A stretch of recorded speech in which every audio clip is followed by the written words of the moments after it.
Good morning and welcome. This is Sunrise Daily. I'm Ayo Makinde. Rise and shine. It's a beautiful Wednesday morning right here in Lagos, Nigeria's commercial capital. And you're welcome to the program. I'm Kayode Okikulu. Not every profession has its functions spelled out in the Constitution, and the media just happens to be one of those few. Absolutely. And one of the primary responsibilities is holding government to account. And I wonder why that was so explicit in the Constitution. We can't gainsay, as I say, the role of the media. In fact, you call it the fourth estate. It is called the fourth estate, as it were. And, that was the fourth arm of government. Well, essentially, in the medieval times, you had the lords, the two lords, the commons, as it were, who were the three, cadres, as it were, and then the introduction of the media as a fourth estate of the realm, as they always say. But right here in Nigeria, we don't have all of the Lord Spiritual and all of that and the commons. This is one Nigeria. And the point we're trying to make this morning is the role of media in the build-up to the 2023 elections. Well, the Minister of Information and Culture had a meeting with the International Press Institute where he said that the government of today is not in any way stifling the press, does not have plans to arm twist the press and all of that. But we need to point to the fact that, yes, the press plays a major role. In fact, you will hear that governments come to power as a result of the prowess of the press. Press is involved in informing the people, raising the right issues, ensuring that people get the right feedback. A lot of the things you hear governments say is actually as a result of the feedback that they get from the press through speaking with people, vox pop, speaking with experts, essentially checking the nerve of the people and seeing what they feel, and then you relay that to government. So we can't even overemphasize the role of the media, but it's also important to say that we need to all work together to ensure that the media is well protected in Nigeria. And when I say we, I mean the government, I mean the media itself and the people. We don't want to see a case where, the government seems to be hounding the media, the people also seem to be hounding the media, and you ask yourself, the fourth estate of the realm seems on its own. So it's good that we have the Minister of Information and Culture giving out this commitment, because the media will play a key role in this coming election. Let's take a listen to him. Well, just before we listen to that, one thing that can be clear is this. Okay, so that option is very clear. The functions of the media, the role that the media is supposed to play in the polity is very clear. Now, what do? We inform, we educate, we entertain. Now, what is this information? How is this information carried out? For those who don't know, should we call this Media 101? Absolutely. There are 6 things that make the news: the who, what, where, when, why, and how. The one that's most prominent all over the world is who said what, not who did what. That's why celebrities are always in the eye of the media. Government officials are always in the eye of the media. It's all over the world.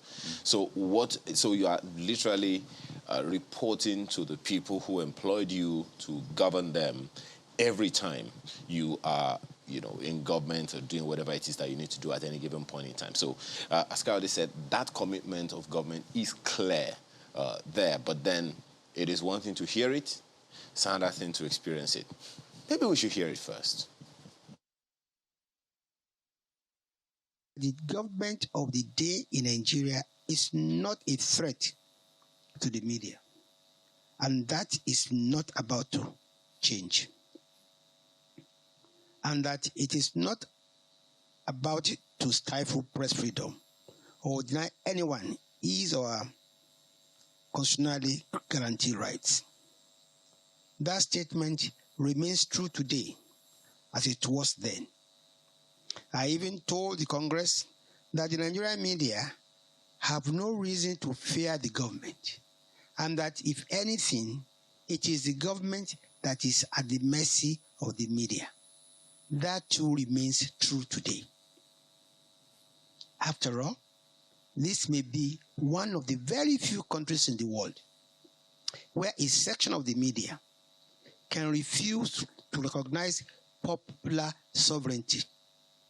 Or how else does one explain a situation in which a president who was duly elected by millions of Nigeria is willfully stripped of that title, president, and then cheekily cloaked in the garb of a dictator by playing up his military title. Despite that abuse of press freedom, those doing that have continued to practice their profession without hindrance.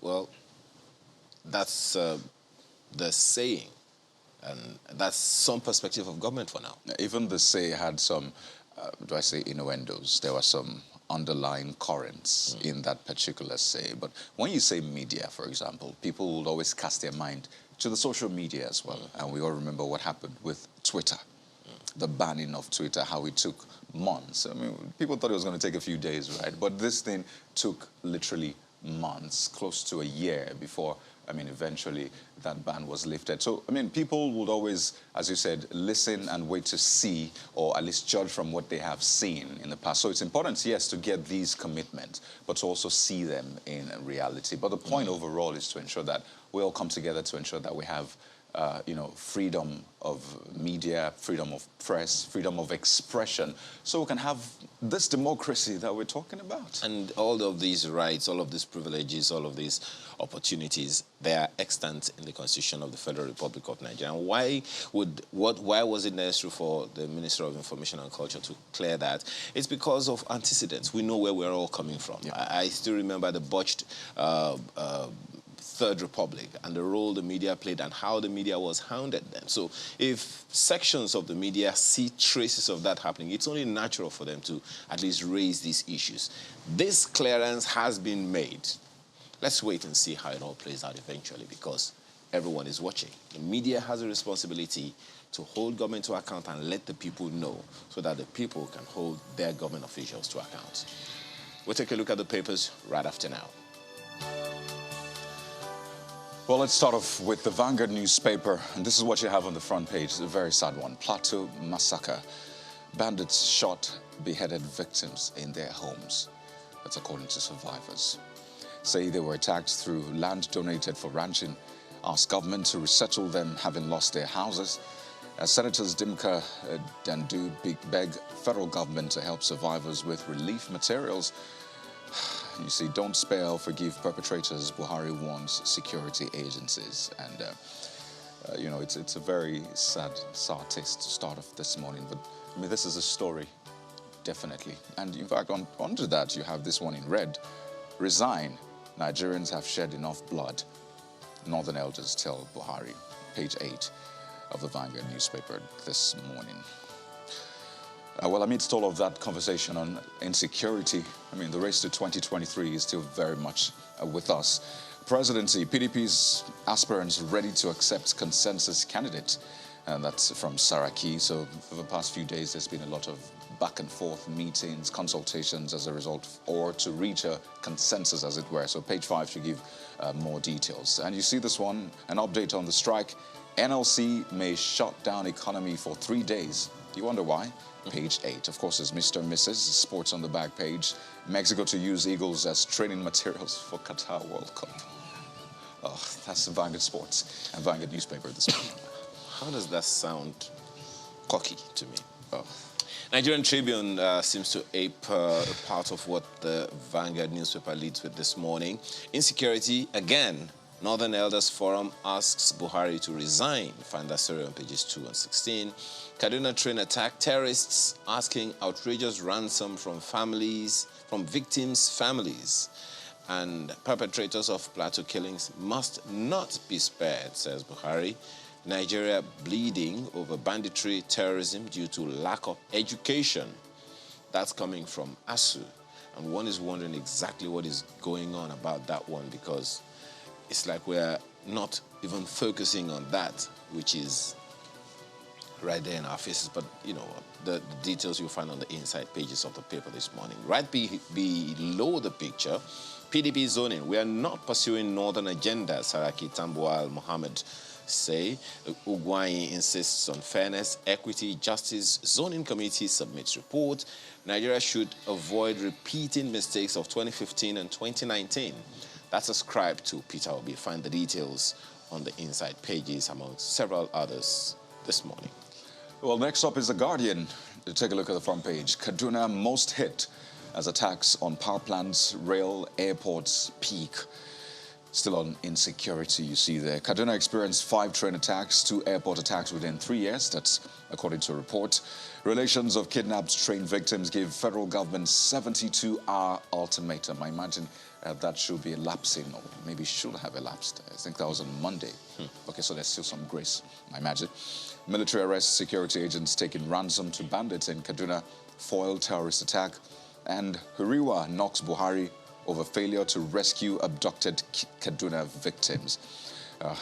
That's what you find on the front page. Continues on page 2. There's a picture of the vice president on the front page meeting lawmakers yesterday, and you see 2023 intrigues. Osinbajo woos APC lawmakers as Adamu Kyari stand down. Yeah, that's an angle to that one.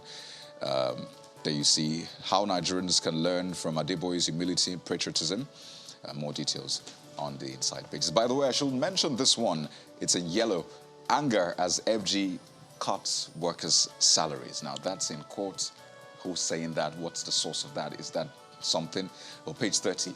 Yeah, I know. It's shocking.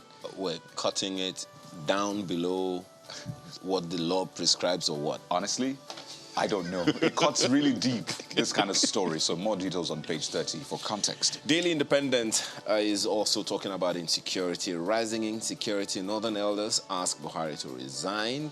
Say president can't secure Nigerians. That story is right there also. Be right under the picture on the front page. 2023 presidency. Why Buhari gave blessings to Tinubu, Osinbajo, Amechi, others. Why? Find out on the front page. Continues on the inside pages. So essentially, the president gave his blessings to all. The same way God gives his blessings to everybody. But the president says he has a favorite, but he will not tell. Well, if he said, you, Kade, no, you can run. No, Tony, no, you don't run. That would be unfair. So you run, okay. And the first to breast the tip. Let everyone run. All right. There's a rider there. I've not dropped my presidential ambition for Senate.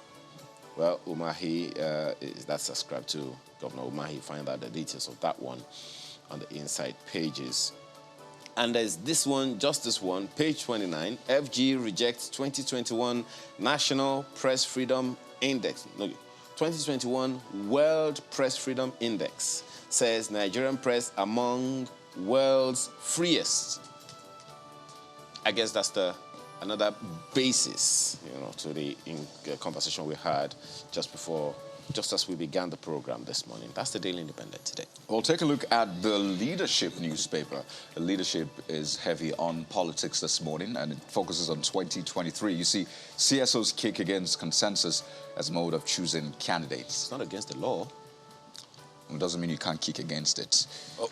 Or maybe the implementation, anyway. But more details on the inside pages. Page 4, you see slam political parties for subverting popular will, say consensus violates aspirants' rights, will undermine 2023 elections.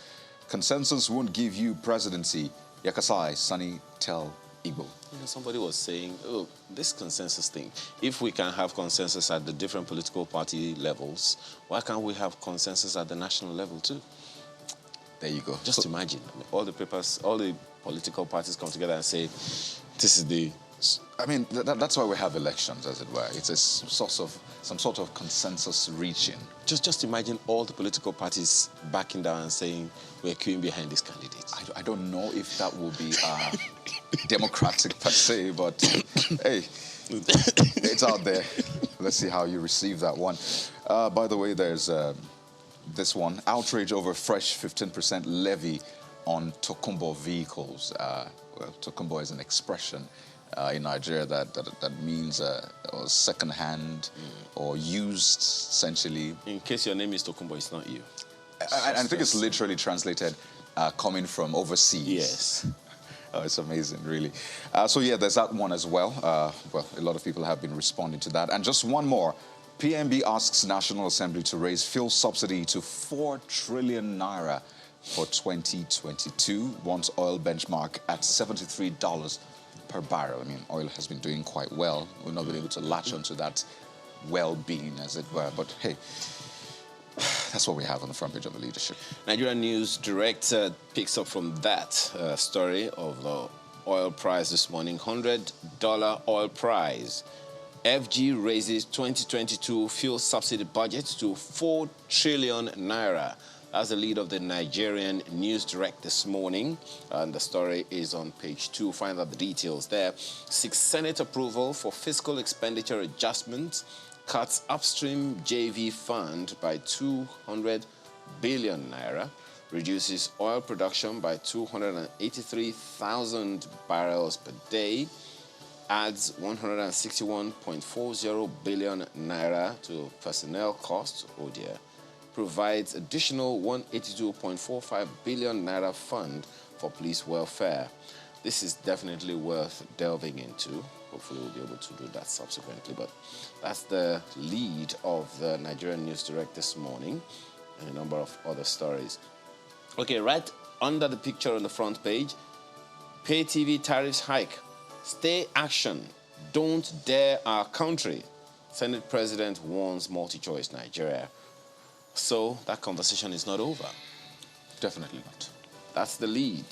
That's another story on the front page of the Nigerian News Direct today. For the Daily Trust, the attention is on security, particularly Plateau. You see, survivors recount day of terror in Plateau villages.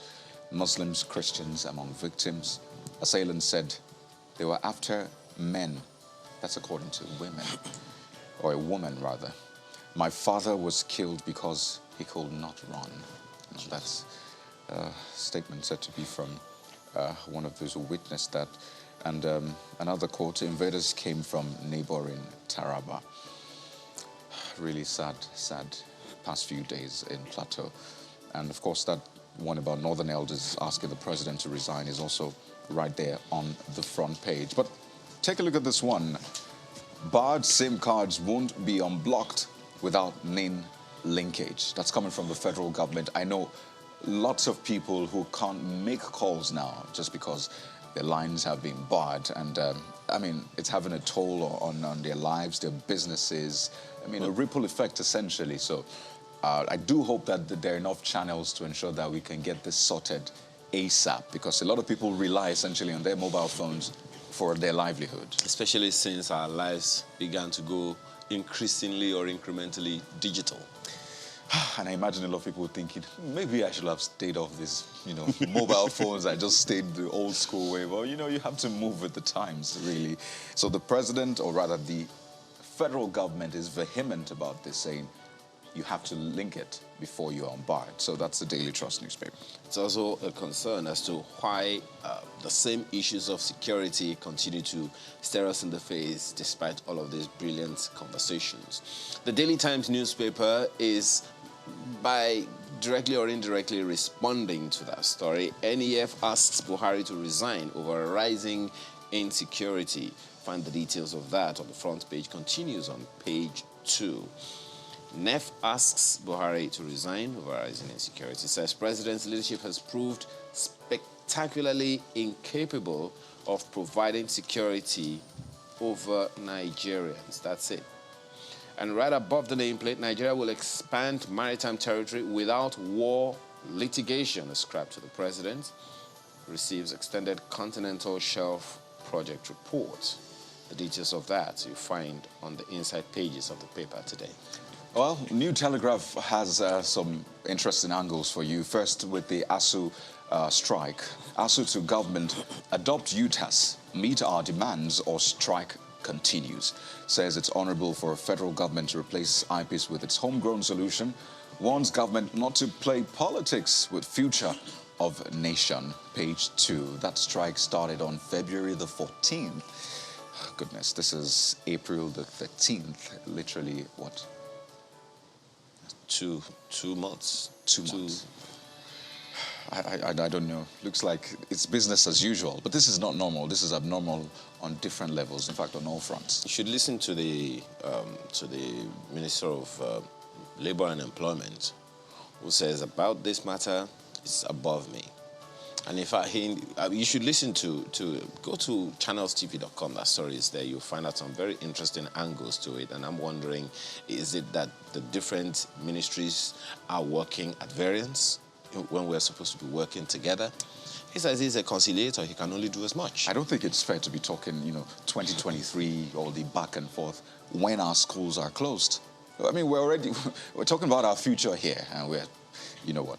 I really hope we take this as serious as it ought to be taken. Of course, the budget deficit story is also on the front page. Budget deficit hits 7.35 trillion naira as Buhari seeks fresh adjustments to 2022 fiscal framework. That's another angle to that 4 trillion naira fuel subsidy. And finally, this is coming from World Bank. Nigeria, others ill-prepared for debt food crisis.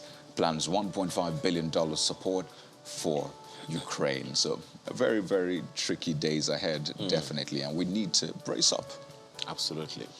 Well, that's the papers this morning, I guess. Absolutely. So we're back after now. Please stay with us.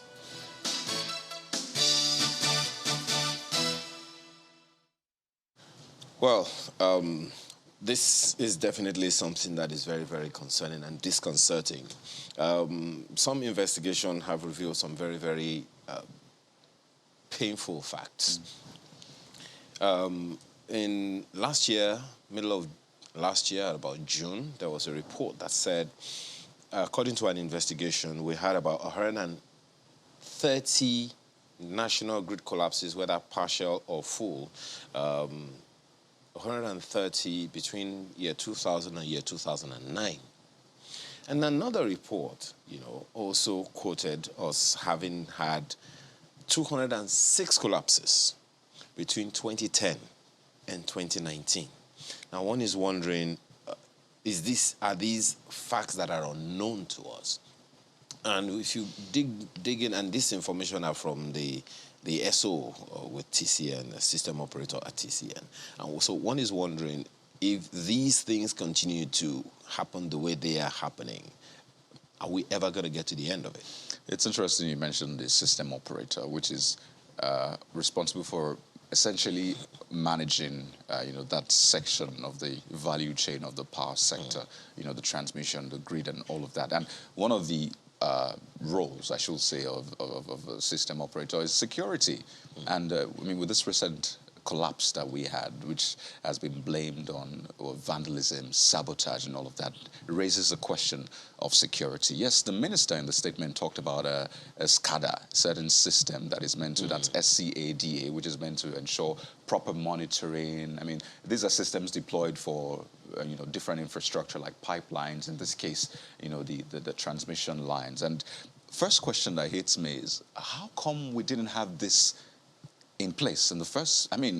Security should be, when people build houses, in fact, one of the first things they see to it is the gatehouse, or they try to find some sort of security. They build a fence, they have burglary proofs and all that. Security is always like the first few things you think of whenever you're getting into a project. So it beats my imagination that first we have issues with that now, and this is coming almost 17 years after we had that reform, that act Power that essentially sector reform. Exactly, that reformed the power sector in 2005. So lots of questions, but what is even more mind-boggling for me, and perhaps a lot of Nigerians, is the fact that this is perhaps one of the most important sectors in Nigeria. There is no Nigerian today that does not have to face epileptic power supply in one way or the other, either in your home, your business, and all of that. Because if we were to solve this problem of erratic power supply, then you'll have removed financial burden from a lot of Nigerians, health problems. The generating sets, we know what they do to the environment. There's the environmental angle as well. Maybe I'll have a conversation with one of my colleagues on that one after the program. The environment, what this does to the environment.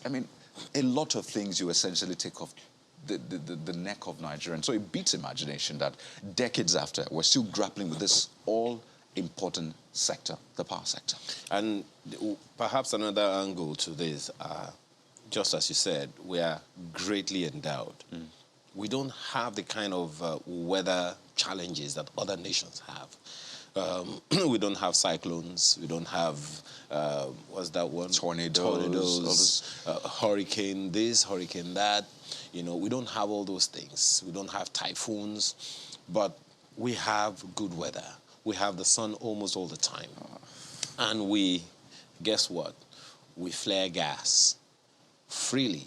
And one would have thought, okay, what will it take really for us to convert the gas we flare into electricity? Maybe I don't know what I'm talking about here, but hey, I'm speaking as the layman that I am. You know, just seeking information, and we hope we'll be able to get some of those information from some of our guests who we're going to get on the show shortly, because the effect of this is also on the economy. There is no way we can provide employment for people if we do not have jobs created, and these jobs cannot be created unless the power sector is active as it should be. So this morning we have a former Minister of Power join us for this conversation, Professor Bath Naji. He joined us virtually. Thank you so much for joining us this morning, Prof. Well, I know you must be... Good morning, sir. I know you must have been... You must be as concerned as every Nigerian is right now about the frequent power outages, especially because, I mean, you had to deal with it as well when you were in government. What do you think we're dealing with? It seems intractable. Well, yes, you said intractable. If the situation is, if the structure that should address the problem is not in place, first of all, our population continues to grow. And so there's more demand for power. And naturally, if we are not putting on the grid more power, we will continue to have the collapse. I mean, it's just a natural phenomenon. Yes, so we're all concerned. When you... And it's something that has to be cured. Yes, when you had to deal with this personally as minister in charge, what were the things you discovered? And is there any way that you think maybe those things have not been dealt with? Yes, there are a number of things we discovered.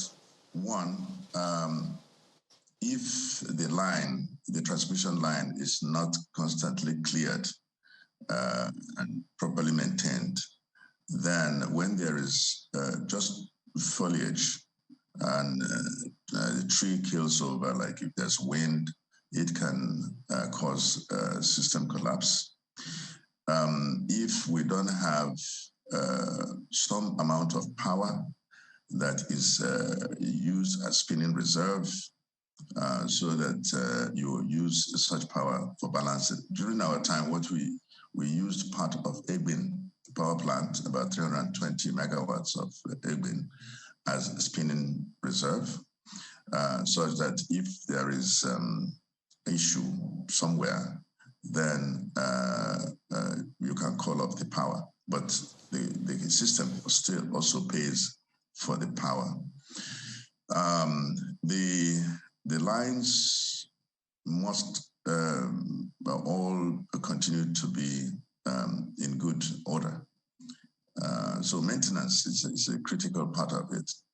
But also we have to continue as a country to build on the network so that we have a robust system that when you have a problem somewhere, you don't have the entire network cut off. My suggestion is that if we can have the regional grids that are semi-autonomous and such that the grids are still connected, you still have a national grid, but you have regions where the network, if there's any issue, the entire region, the rest of the regions will continue to operate. And even that region, based on the way the network is structured, can still operate except for where you have the fault. That's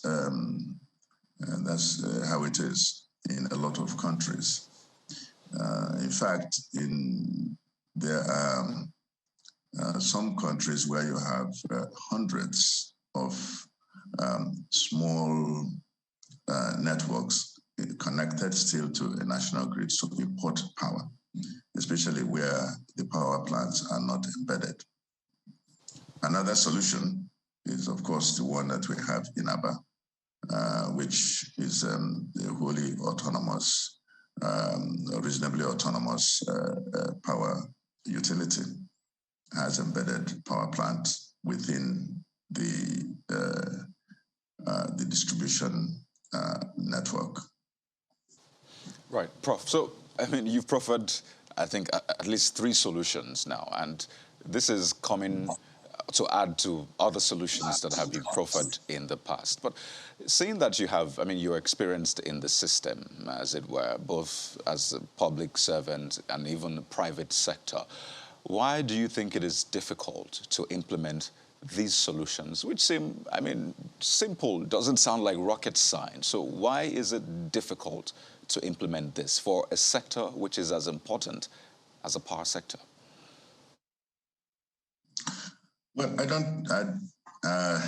think that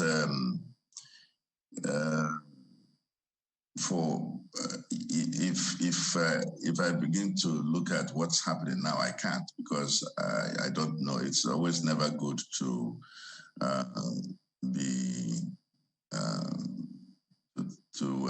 begin to look at people who are on the seat and see how they are seeing things. Maybe what they are seeing, we don't really know, but I can only tell you what I saw and the solutions that we know if we brought will work. And there's another thing that we introduced, wanted to introduce, which is a super grid. And in fact, it was passed by the Federal Executive Council at the time, which is a 765 kV network around the country, so that the big power plants can put their power on that super grid, and then you will be able to have power that it's easier. Once it's looped around the country, then it is very helpful for transmission of power. And the quantum of power that can be transmitted in a country will require a different level of network. The quantum of power that we need in the country is not 13,000 megawatts. And Nigerian would require quite significant amount of power to be able to address energy solution. Right. So, well, we're still stuck at the point where we've not exactly been able to pinpoint why we're not implementing those solutions. Yes, I mean, you have a view from when you were in government. You have another view from practicing in the private sector. But it's still important, perhaps, to identify those issues, maybe from when you were in government or from your view now in the private sector. What would you say the problem is in implementing these solutions that are out there? In terms of transmission, we simply require quite a significant investment in transmission. But to have that significant investment, it may not be government that can do it. It would require both the government and private sector investment. So one way to address it is to have the regionalization that I was talking about, and then have private sector participate. Maybe because of the way the privatization has been done in distribution and in particularly, it will seem as if it is it's not a good way to attract, to get the private sector. But that's where the funds are in the private sector, if it is done correctly. Done correctly is what very important. And I mean, which means you need to get credible participants, financially and technically capable. Interestingly, the president spoke to that. And I mean, you resigned from government in August 2012. And you saw some part of that at least the privatization process, not up till the end, definitely, but you had some inside view, part of the, Council on Privatization and all of that. The president thinks that that is where we had our challenge, or that is where we still have the challenge. He says the TCN is government-owned, so doing fine to some extent. But when it comes to the discourse, first it says they were regionally split, and I think you've mentioned something about regionalizing the grid. But it says you just divided the country according to regions. The people that this were bundled to. They didn't have the expertise. They were not electrical engineers, or at least he asked if they were electrical engineers, if they had the money. So do you agree with the president to that extent, that it was faulty from the get-go? I agree with that, because what we set in place when we were starting the privatization is that you should have that the buyers of discos should have technical capacity and financial capacity. I think maybe people don't know that the distribution companies were not purchased, were not bidded for in terms of asset. The asset, there wasn't asset bidding in terms of if A bids 100 million, B can bid 120 million on the asset. The bidding for discos was on losses, reduction of losses, average technical collection and commercial losses reduction. And the only way you can achieve such reduction is by investing heavily in the distribution infrastructure, the collection infrastructure, the billing system, metering. You have to really, really aggressively meter the system. So all these things are required to ensure that the distribution is robust. So that what we wanted to achieve is a credible distribution of taker, so that you remove the middleman in the system, which was Nigeria Bulk Electricity Trading PLC, which actually is government having to put its money in the system to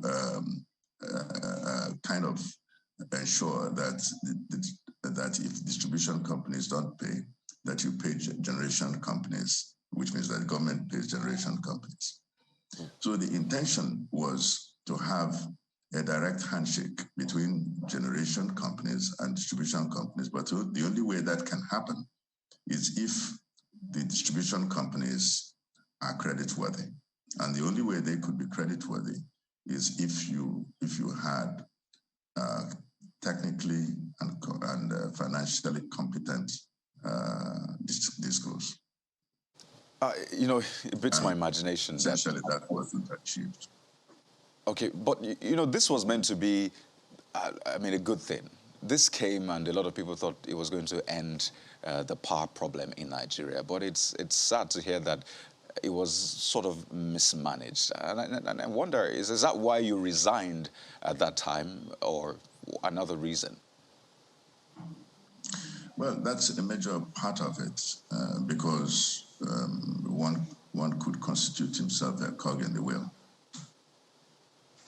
So it would seem that from the get-go, the intentions for this were not quite, noble, at least to meet the yearnings of Nigerians. Because if this was not done the right way, given to competent people, then it's no wonder we're where we are today. Well, the intention, the way, if you recall the type of companies that bidded for the generation and distribution companies, and the influx of high quality investors, it was well intentioned, but like I said, it has to do with being able to select those who are technically and financially competent. And if we didn't achieve that, then we really have a challenge. And that's what eventually happened, that we did not get such players, or in some of the areas. And once we don't have that, then there is no way we can achieve the sort of investment that we need. There's a lot. If I use Aba as an example, if the asset value of Aba is 1 naira, we have invested more than 8 naira in the distribution infrastructure alone. And of course, we have embedded a power plant in that place. So it requires a tremendous investment in distribution, and you have to continue to invest year on year to maintain the infrastructure.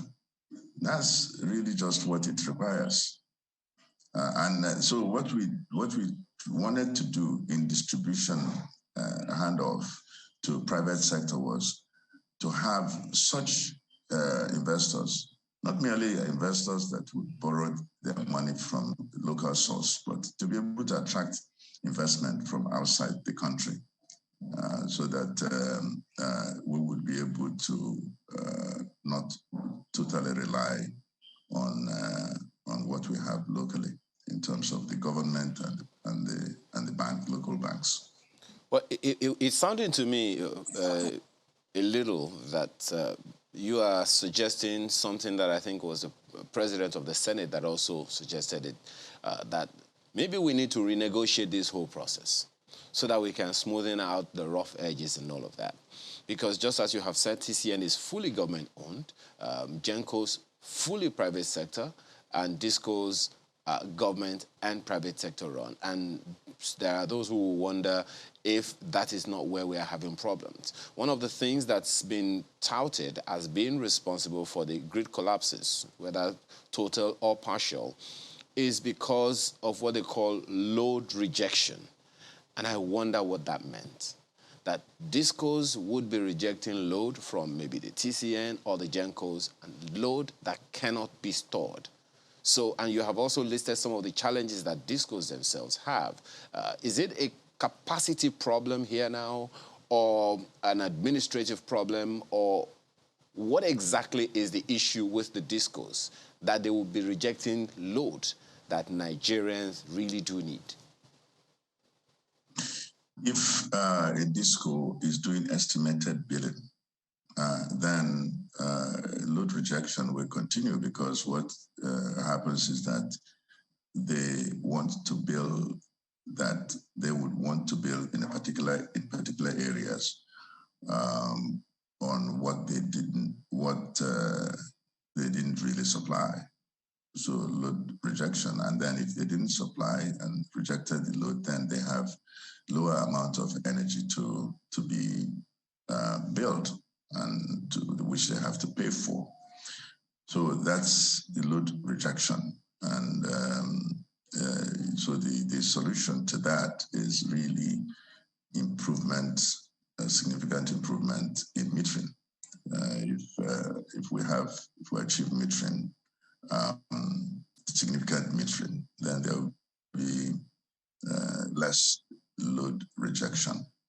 But even if when you talk about the load, there's now that we are running the Aba DISCO, we've seen quite a lot in terms of how the people down the line to the customer, what happens with them. The estimated billing is a very serious problem. The load rejection is a serious problem.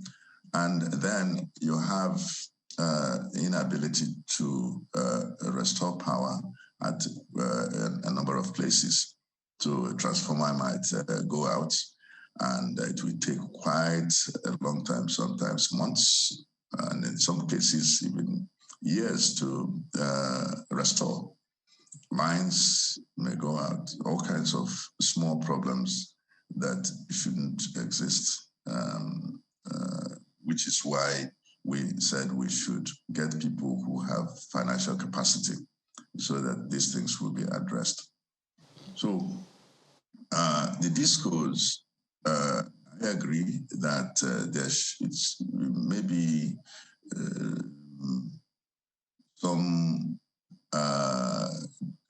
degree of dilution would help to bring investors who can address these issues, because finance is required.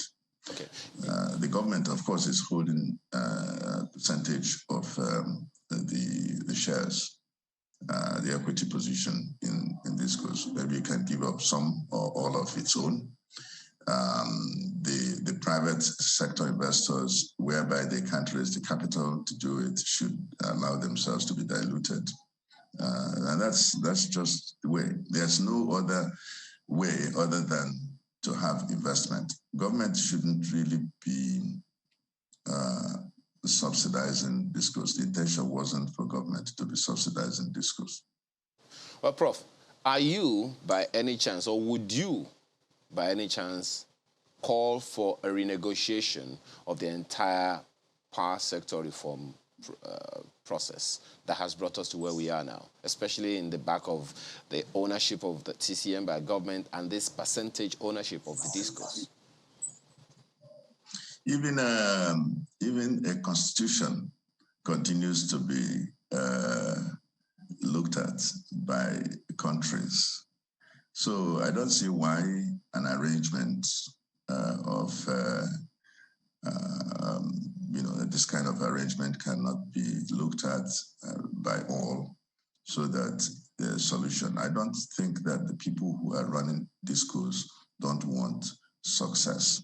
They want success, and so it is totally viable that if we all sit together with government, we should be able to arrive at a structure that will make sense. And so where there is need for investments, we know who should invest, where should government invest, what should government do, what type of policy should the government have that will result in a working system like it is in a number of other emerging countries. So yes, I think that we should be able to do that.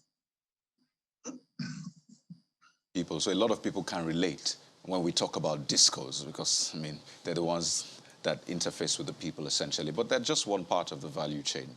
There's a transmission part and the generation part. So yes, we've focused on what to do with the discos from your perspective, but what should we do with the GenCos and the TCN? Because it's been a back and forth. GenCos say, well, we have enough capacity to generate, but we keep getting a message from the TCN to step it down, shut down, don't give us too much. So what do we do with those at least 2 points of the value chain?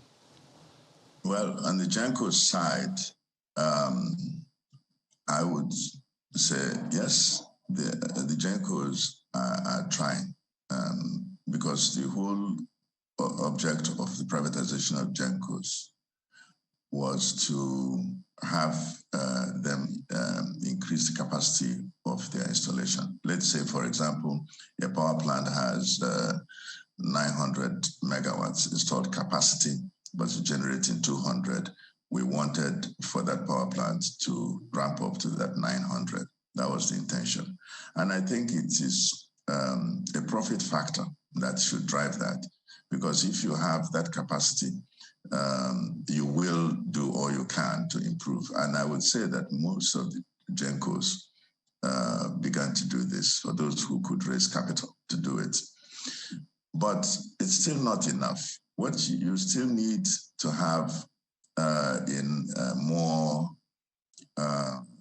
generation capacity in the country, and for that to be encouraged, because it's a fluke to think that 13,000 megawatts installed capacity should be good for a country of 200 million people who are eager to develop.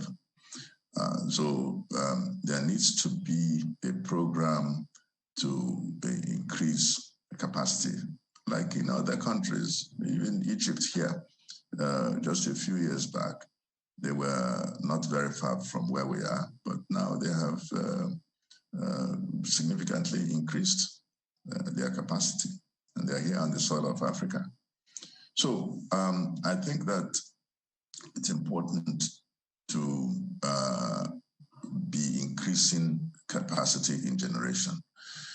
Transmission I've talked about, but you have the fuel infrastructure. We shouldn't have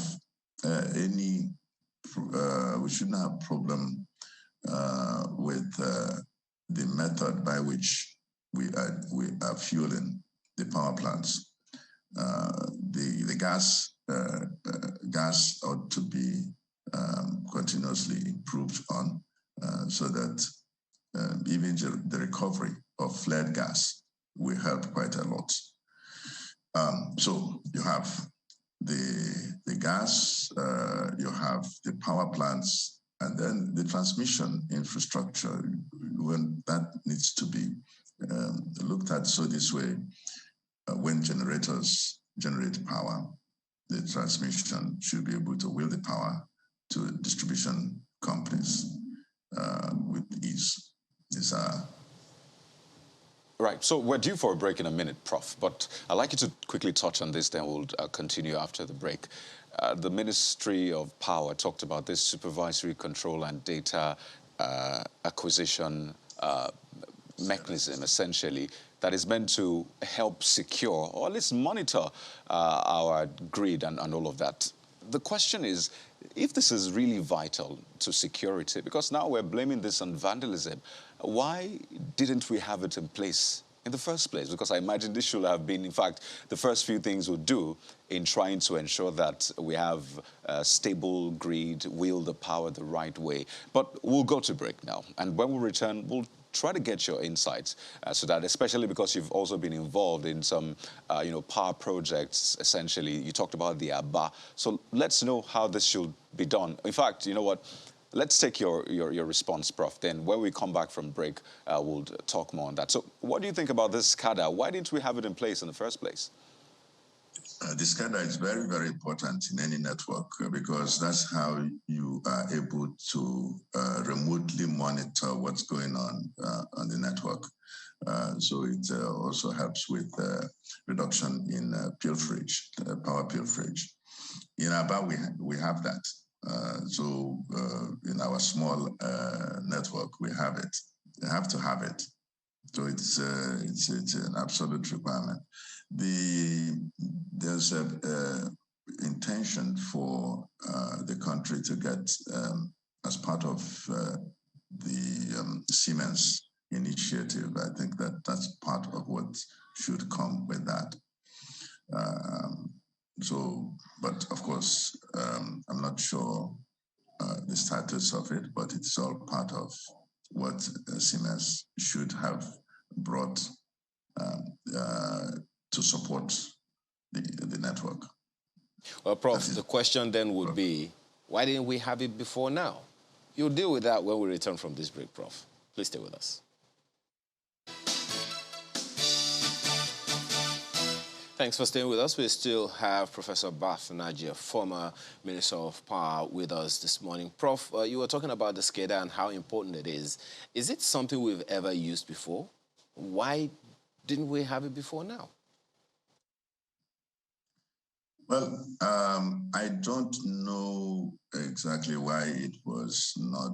Well, of course, we could say that because of the way the Nigerian electricity industry came together, that might be part of the reason. But certainly, when we were doing the power reform, it was part of the plan, because you have to have the plan and then begin to execute. And I believe that the Siemens initiative is a part of the implementation, but it needs to be in place. Okay, well, one other angle to that one, I mean, is this something we've ever used before? We haven't, we began to do, there began to be installation, but it wasn't controlling the entire network of the country now. Interesting. Well, you heard just before we returned from this break talk around electricity subsidy. I want to believe that it's not something that you're hearing for the first time, Prof. No. And actually, what the chairman of the Regulatory Commission said is correct.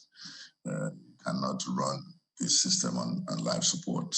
You have to have, and in fact, the responses by the government now in terms of subsidy is the only way, because electricity is not something that you can say you go and buy in the market and then you bring home. It is something that is instantaneous. And so if there is need for subsidy in order to continue to make it to work, the government, the part of government that should provide the funds, will do it, which is why the Ministry of Finance is doing what it's doing. But what we are saying is that the subsidy cannot be the way to continue to run the place. That the distribution companies should be able to collect, because it's collection efficiency. If a distribution company is collecting, say, at 50% rate of the power given to it, then it has to improve. And I believe that the Regulatory Commission is compelling distribution companies to continue to improve. And that is the way it is supposed to be. But it requires, of course, investment so that you don't have this tremendous leakage that you continue to have in various distribution areas. So that is very important. So the subsidy is significant, because the generation companies must continue to generate power. And the only way they can continue to generate power is if they are paid. If they are not paid, they can't generate power. Isn't that indulging the system further, Prof? No, that's what I'm saying is that you have to while you are doing subsidy, the goal is continue to reduce subsidy. In fact, it's always the way it's supposed to be done. If you are doing subsidy now, you have to continue to reduce subsidy over time. Maybe you have a plan for 2 years, 3 years, that subsidy should go out entirely. But that during this period, all the measures that should be taken to ensure that the system performs at its best level, which means efficiency in collection and commercial efficiency at the distribution end, would be achieved. This is where, even if you look at power companies coming to build power plants, the only way they would build power plant is if they can be assured that they would be able to get their money back, and which is what the chairman of the Regulatory Commission is saying. But if you go to sign a power purchase agreement with a disco today, there are not many discos that are creditworthy enough to sign power purchase agreement with a generation company. In real power purchase agreement, let's say that the disco takes about 500 megawatts, which would to build a 500 megawatt power plant will cost nearly $1 billion. So that means that the GenCo is putting itself out for $1 billion upfront for a company, if it's doing bilateral agreement, a distribution company that is collecting at 50% efficiency. That's a problem. So that's where government now steps in and says, well, we will provide the cushion to ensure that you receive your money. But what we would like is for the distribution companies to become strong enough by their own investments in their system to be able to sign power purchase agreements on bilateral basis. That is the way to go. We had this conversation yesterday with former commissioner at the regulatory body, NERC. We had with the NUI secretary, Comrade Joe Ajeru, and also a player in the private sector. You know, one of our guests was talking about how he believes, so there's this general belief that the off-grid power that we have in Nigeria is perhaps more than the on-grid power. And imagine he was saying that the power that Nigerians generate themselves from generating sets, from petrol, diesel, to the renewable solar. And a lot of investments actually go into this. I recall a company recently saying it had to spend over ₦1 billion on renewable energy, on alternative energy rather, in a particular year. So people are actually spending money on power, whether you like it or not. Yes, it's not going into the hands of the disco, but billions, trillions Nigerians are spending. So how do we convert all of that funds into some sort of investment for the power sector? It is, if the discos improve, then the private companies or private individuals that are self-generating can now trust them. That's just the bottom line. If, and I agree that you have a lot more self-generation than what the system is able to deliver. That is because it requires some kind of audit to be sure. I know that we did this sort of audit in Aba, and we were quite amazed at how much power that private sector individuals or companies self-generate.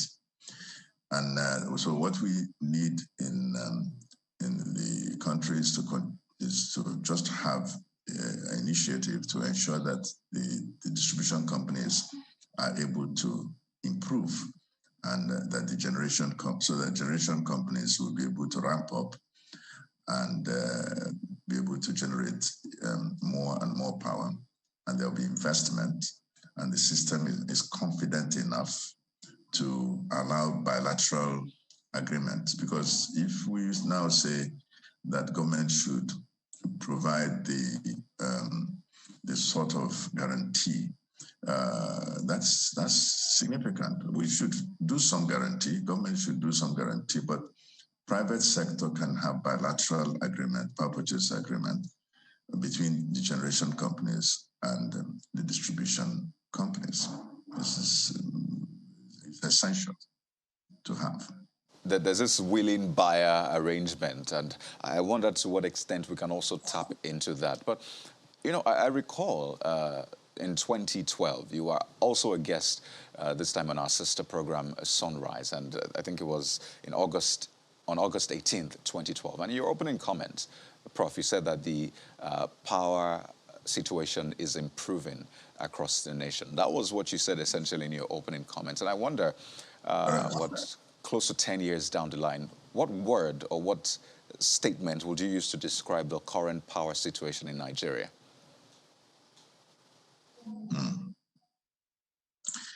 Well, I can go back to 2012 and say that in 2012, power was improving. We did everything. We saw that there was a lot of human impediment to power improvement, and we moved to cure that human impediment.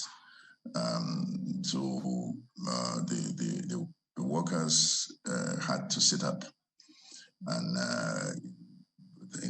at the distribution end of the business, government compelled distribution companies to improve their collection. And I can tell you, some distribution companies began to collect at 80, 90% of the power given to them. And that's what I am talking about in terms of efficiency of distribution. If that is happening, it means that more power will begin to reach the populace. And power at that time was improving. We had situations where you would just not have power outage for weeks.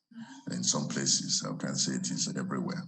So I can only go back to 2012. Unfortunately, I can't say why, because I'm not running the power system now.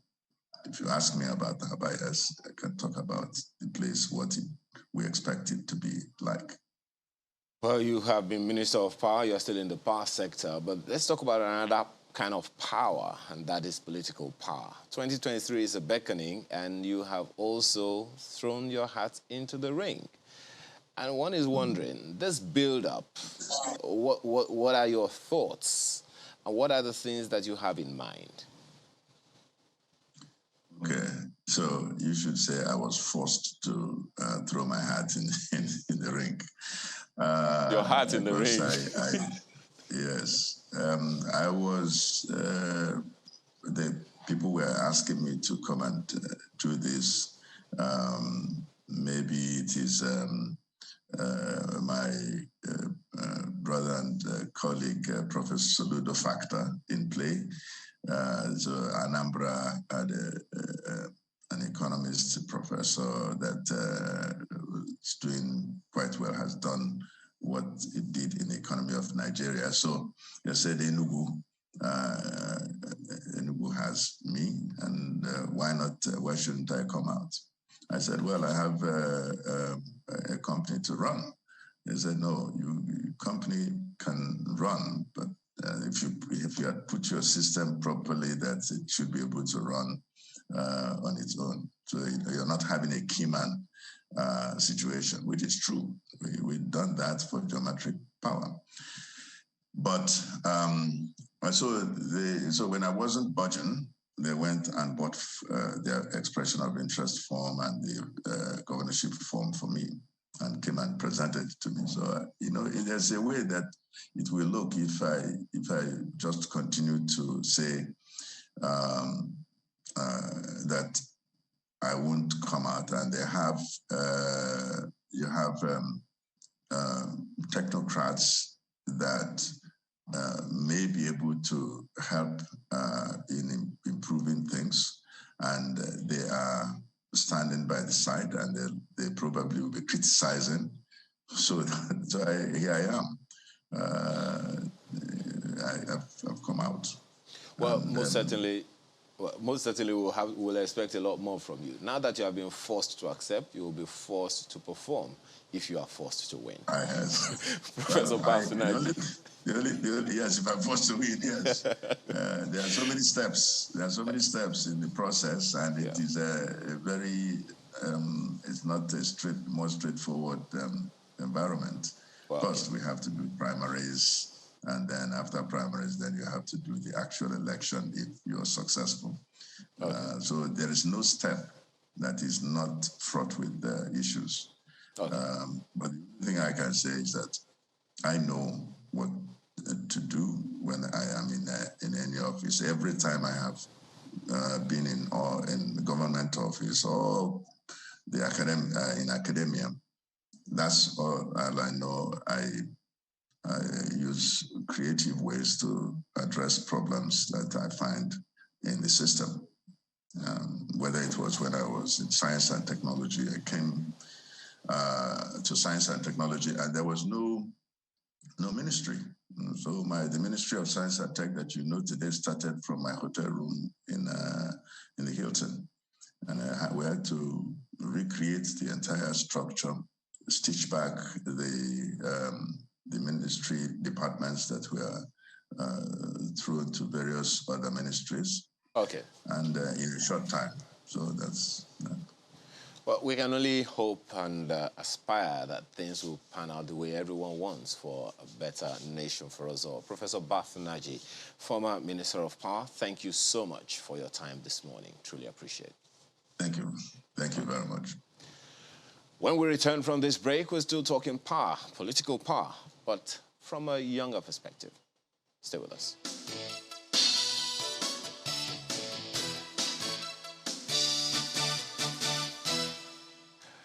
Not too young to run, they say, but is the reality really that? Well, let's have this conversation, this all-important conversation with three vibrant young persons. Right here in our studio, we have Victor Anilaju, who's a former member, Social Democratic Party. Good morning. Morning. Thank you for having me. It's good to have you. We have joining us from our Abuja studio as well, Uche Okonkwo, who's a member of APGA. Good morning, Mr. Okonkwo.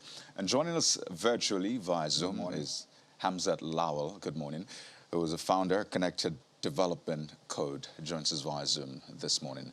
Gentlemen, thank you for joining us on the program. So, I mean, just listen to Samson Itodo speaking in 2018. In fact, some months before that, the Not Too Young to Run movement, as it were, visited the president, where he made a statement. He asked the young people to wait until after 2019 before they run. And I'd like to begin with Hamzat, because recently I know that you, well, do I say threw your heart into the ring, but you declared that you're entering into partisan politics. Is that to say that, well, now is a time for young people?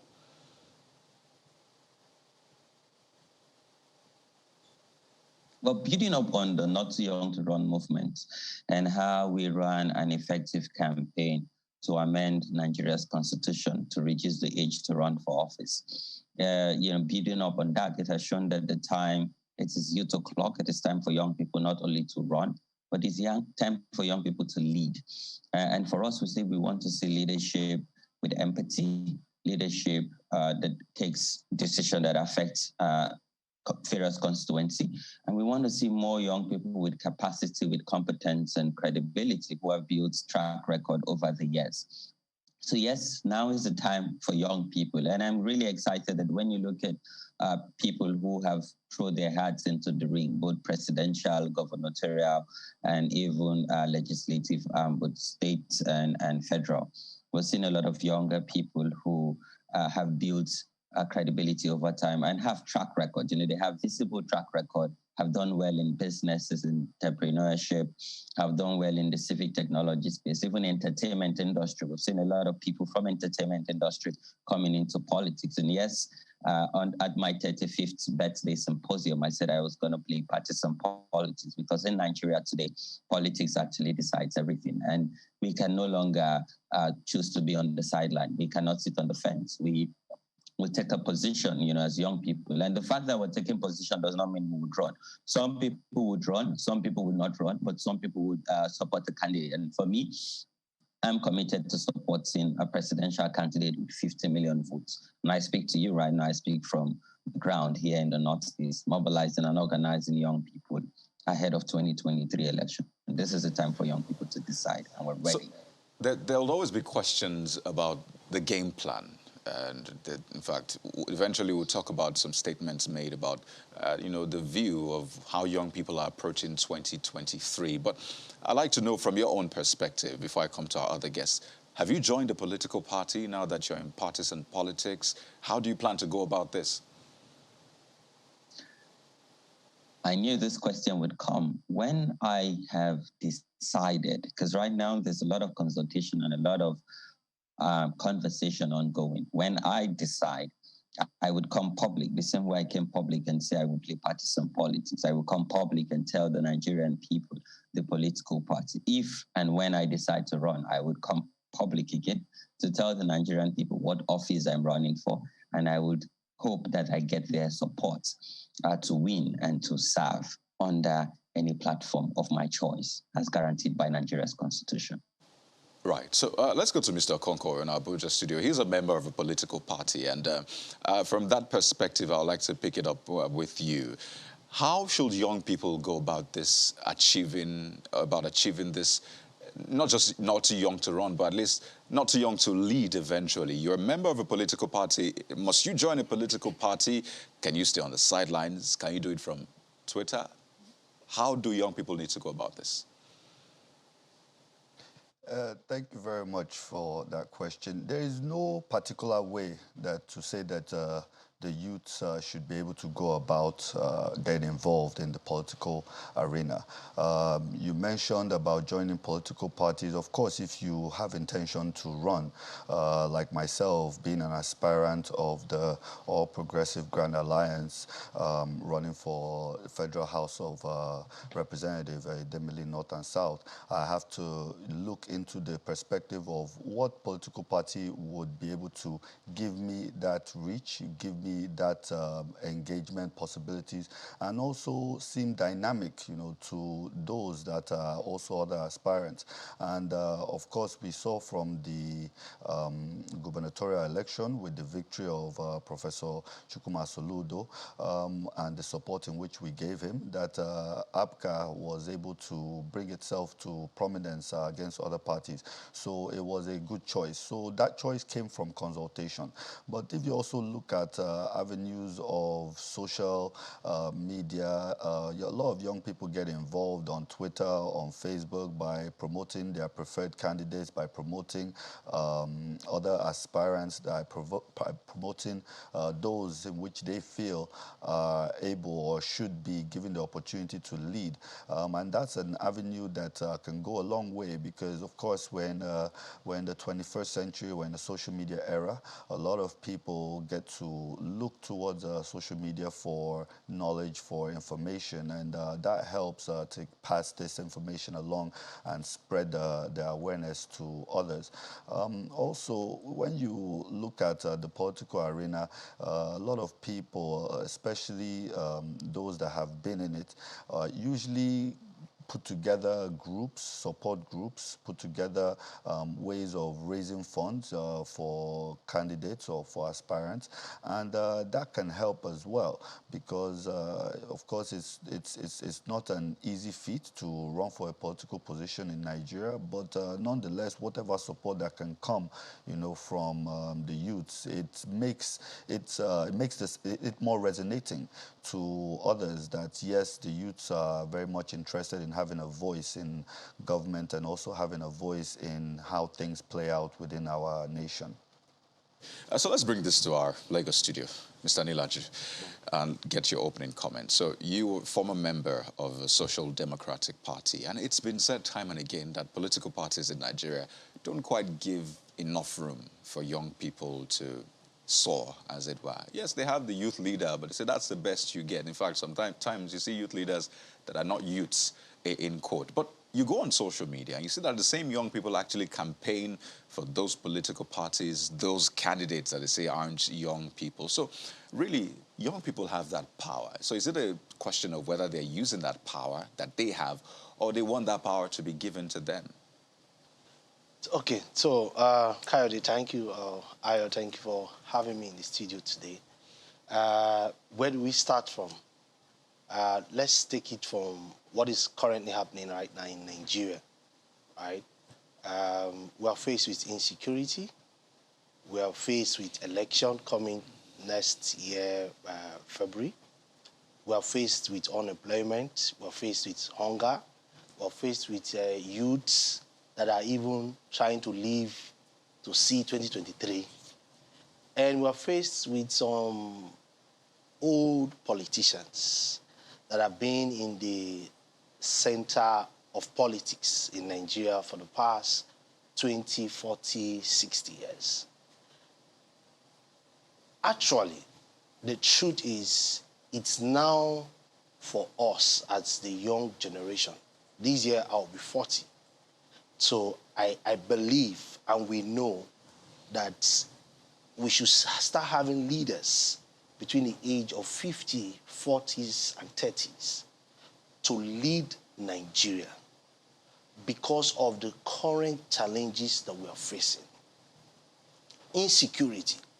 You cannot ask an old man to solve a security challenge. It takes idea, it takes intellect, it takes innovation to solve security challenge. Let me give you some information that will blow your mind. Nigeria, as we speak today, landmarks, we are 923,769 kilometers wide. We have over 211 million people, but we have police of 370,000 officers, which is less than that. That means you are asking one police officer to cover one local government, which is not possible in any form, no matter if you have the atomic bomb or missile.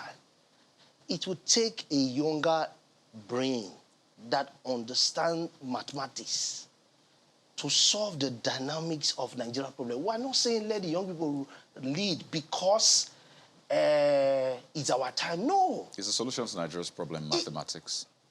If the solution to the Nigerian problem... I'm asking, is the solution to Nigeria's problem mathematics? You have to bring it into 1 + 1 to give you 2. I just gave you a clear-cut statistics that tells you that as of today, over 3 million Nigerians died from hunger every week.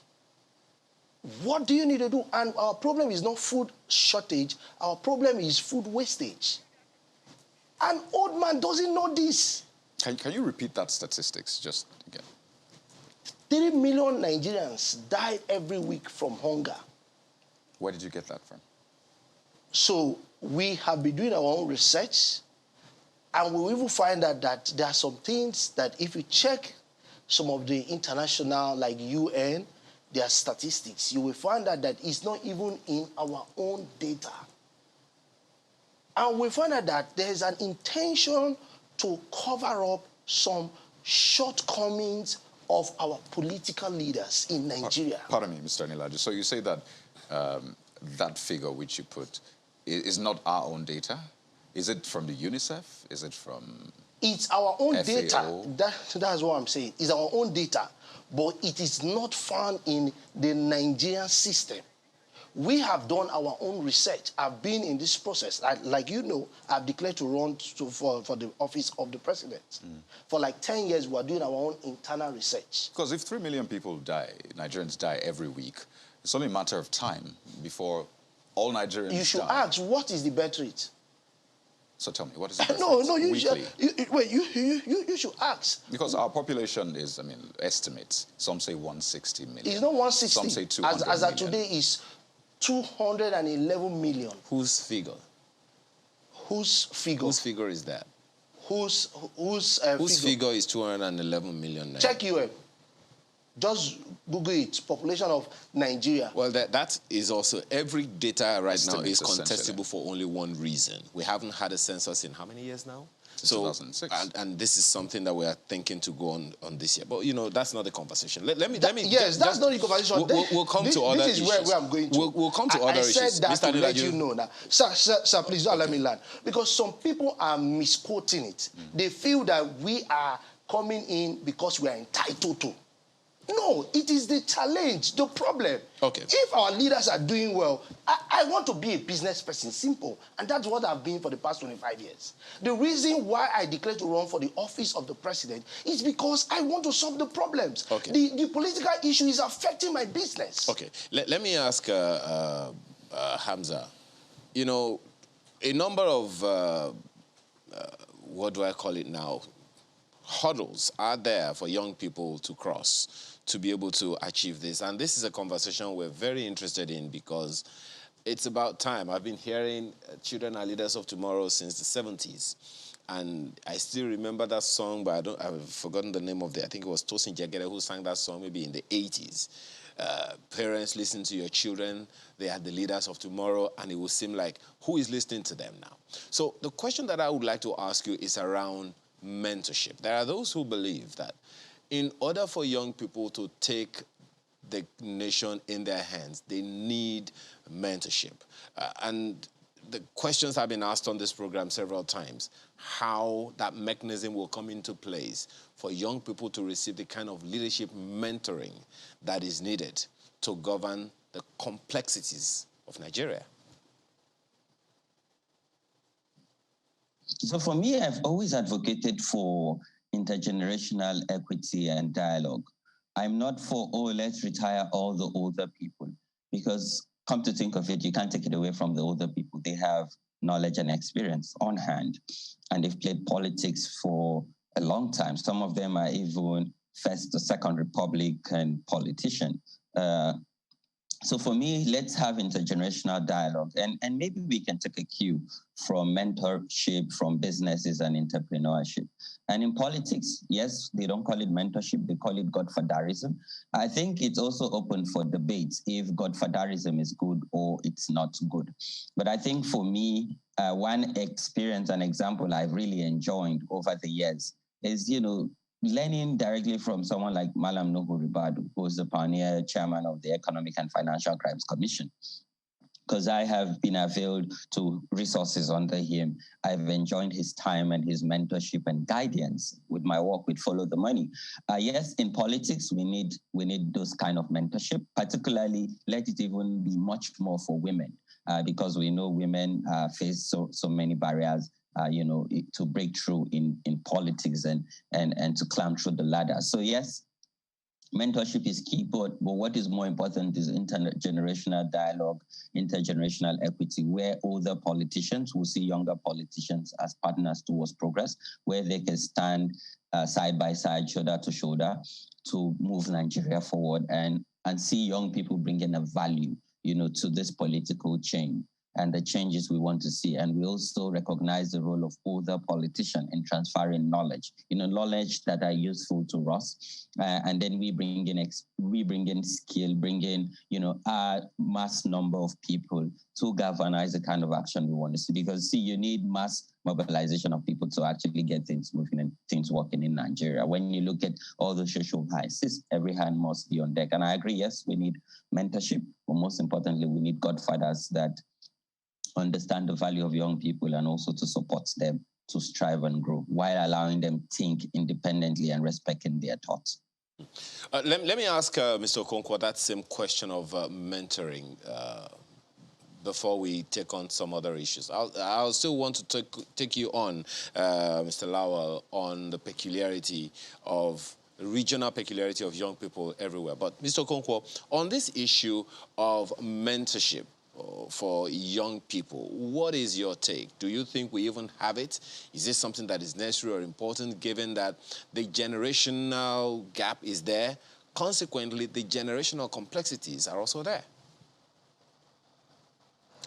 Yes, I really like the word that Hamza used, which is intergenerational equity and dialogue.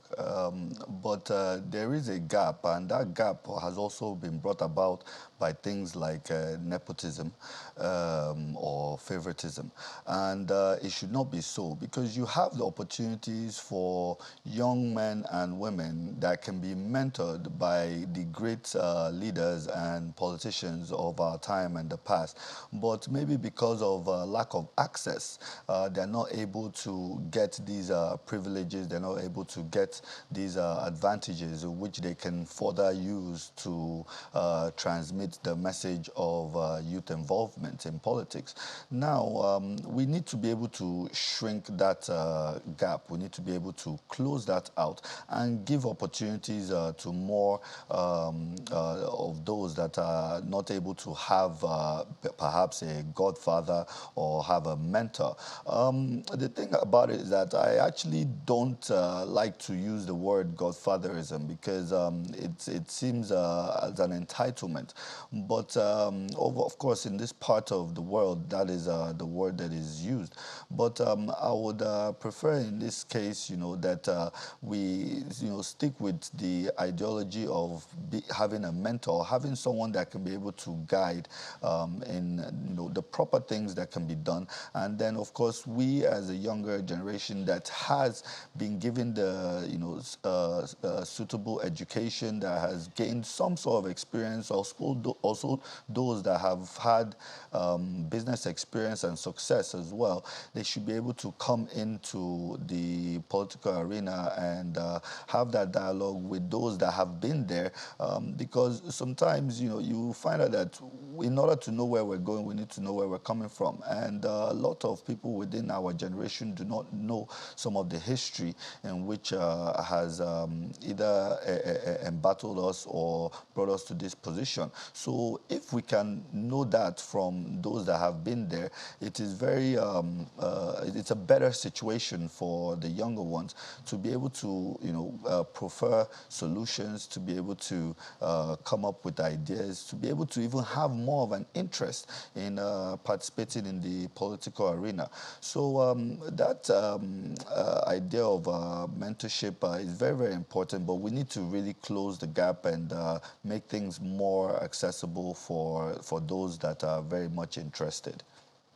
Well, you didn't seem to agree with Mr. Lawal the other time when he was talking about the experience of the older generation. Well, so experience differs. Talking about experience, for me, because of my background, most of my mentors are people who have succeeded in their area of work. Now, when you look at Nigerian political setting, I always ask this question, and I've not gotten an answer. Can somebody recommend a politician in Nigeria that can mentor the young people? If you have, Kayode, Ayo, tell me. Please hold off on that question. Let me bounce it off our other two guests, and I'd like us to be quite, interactive here. So, Hamzat, let me begin with you. Can you recommend for Mr. Anilaju any politician in Nigeria? Yes, I can recommend a couple of politicians in Nigeria. And when you look at mentorship, the fact that people have failed in some time or they've disappointed you does not mean they cannot serve as mentors. I would say Governor Yahya Bello. I would say Saraki. Hamzat, we can do this conversation behind the scenes. I just wanted to get your yes or no, so we don't start name calling. Yes. But Mr. Okoko, yes. same for yes. you. Can you recommend, I don't want to say political godfather now, a political mentor for Mr. Anilaju? Is there anyone you know who has succeeded in the political sphere?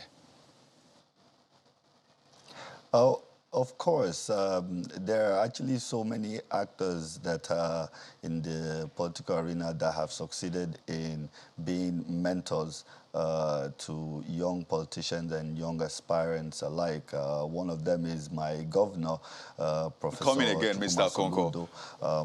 Yes. Right, I saw that coming again. It's understandable, but I think that the young people might need to have a WhatsApp group after this. But let me come back to Mr. Anilaju in the studio. So, for them, they have people that they can recommend for you. In fact, they mentioned some names. Well, one of them mentioned a name I can pick, and I don't think he's a mentor. He was one time the Senate president. There are cases of murder, thefts behind him. So I don't want to go there. Proven and taken to court. Yeah, my brother, I don't want to go there. Okay. Do you understand? Essentially, I just wanted to hear from other young people. Somebody. Let's forget about the names. Just a second. Yes. Mr. Anilaju, let's not talk about the names. One of the values in what Mr. Lawal said is the fact that someone failed does not mean that they cannot mentor, because you can learn from their failure. If you have failed and you agree genuinely, I have failed. Part of my failure experience, I want to train the next generation. So if the person does not admit... If you don't admit your failure, I don't know. I don't know. Like, you are somebody that is known for doing evil, and you are calling younger people for you to mentor them when you have not yet repented. Like, seriously, will you give your child to such person to mentor?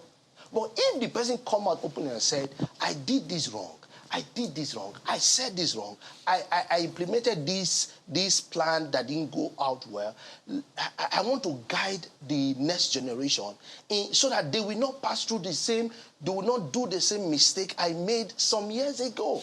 Rather than them doing that, they are coming out to tell you that they want to run. Run to where now? What do you want to do for us now that you could not do 10 years ago? You could not do 5 years ago. In fact, there's even some that are even in the economic seats of this country. The country economy is going down. And you are coming out and you are telling us. You should be ashamed of yourself now. Let me get this response to a tweet by Victor Owo on our Twitter handle. And this is what Victor has to say about the conversation we're having. And the question is, are the youths actually ready? I think not, according to him. Every pre-election year, these guys come on TV, talk, make threats sometimes, and still go back to support the elders they want not to rule. And his question essentially is, what derails them? Number one, party. Party. Do you belong to a political party now? Yes. Okay. Because the truth about it is that SDP formation was about 1994, 1996. Because I was still there, but we are among those who started PDP. Are you talking about SDP Social Democratic Party? Yes. It was before 1993. Okay. So I'm just trying to put it, even at that time, I was still a teenager. But we're doing the local campaign and the rest. Before PDP came up, I'm one of the founding members of PDP in Edo State. I've passed through like several parties. I could tell you, the problem is parties. And these old, incompetent politicians have a gimmick of occupying the party structure. I just left PDP to New Nigeria People's Party. Why did I leave PDP? PDP is asking us to bring 40 million for presidential form, nomination form. So how does PDP want me to carry my hard-earned 40 million and give to them? That 40 million, I can empower 4,000 young Nigerians. Do you plan to campaign as a presidential aspirant? My campaign would be, yes, my campaign is running on youth empowerment. Are you spending money for campaign? Yes, we are spending our money in empowering youth. From the 1st of May, as I speak with you right now, we have over 5,000 youths where we are training to acquire skill. We have over 2,000 people who have volunteered to help us train them. Isn't that enough government you're doing right now?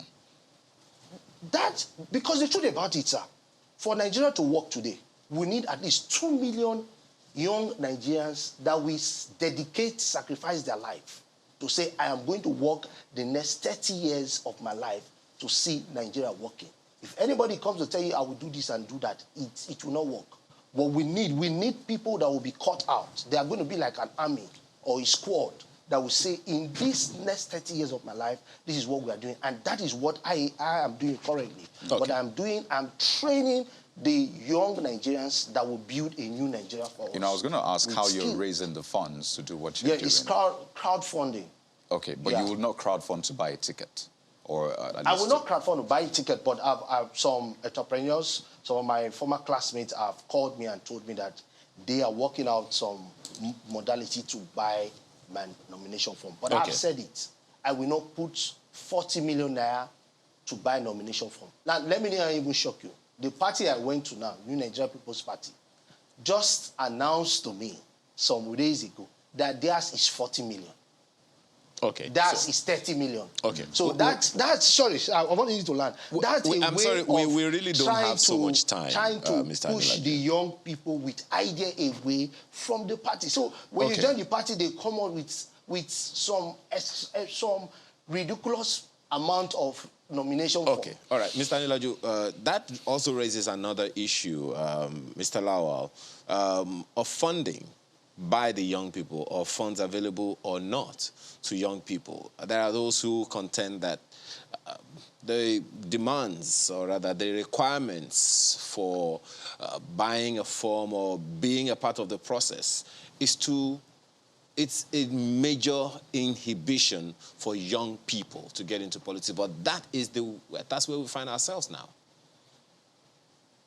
Yes, sadly, money politics is the order of the day in Nigeria, and it's really sad and unfortunate. And I always say that if we want to enjoy the dividend of democracy, we must deliberately do away with money politics, where people can put their hats in the ring so they can serve and bring about those skills and capacity they have to move Nigeria forward. Sadly, yes, today we're playing money politics. And just to piggyback on the tweets that you read a few moments ago, I agree with the person who had brought this tweet forward. But again, my message to youths and young people is play politics. So you are there complaining that the older people, or rather the younger people, are voting for the older people.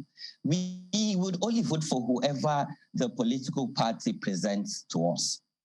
Sadly, sometimes it's between the devil and the deep blue sea. And how do we come about these people? It is the party structure and the process. We need more youth and young people to take over the mantle of leadership from the ward level to the local government level and the state and to the national level. Delegates in political party would decide who becomes the flag bearer of the party. So if we don't join political party, if we don't play politics, if we don't become delegates in this political party, then we cannot complain when they bring to us other people for us to vote for. Yes, my colleagues will argue that we have other political party, but let's tell ourselves the truth. You know, let's be sincere to ourselves. Yes, we practice, we have multi-party system, but practically we only have two-party system in Nigeria. You know, we can argue from now till next week, but that is just the truth because these are the parties that have the structure and I think, the popularity. Hamza, I think that's an indication that you might be joining one of those two political parties, but that's a conversation for another day. Let me take this to Mr. Okonkwo as we wrap up now. And I would like to finish with the words of Nobel laureate Professor Wole Soyinka saying that in the last election, we asked the youth to mobilize and get a consensus candidate, capable, youthful, potentially effective leader, and present to us. They failed to do that, and I fear the same will happen this year. Do you agree? I don't agree if it's done properly. We saw what happened in 2020, especially with the NSAS mobilization that was done by mostly youths. And truth of the matter, regardless of the unfortunate incident, the mobilization was done quite well, whereby the voices were heard.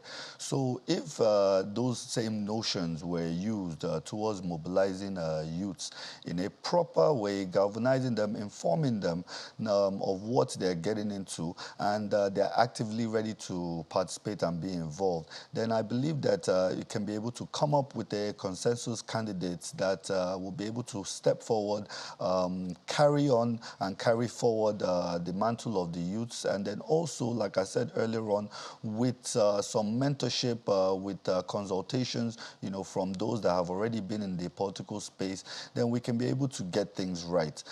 This effort is not just on the youths alone, but we need those who are our parents as well to come forward. We have to run now.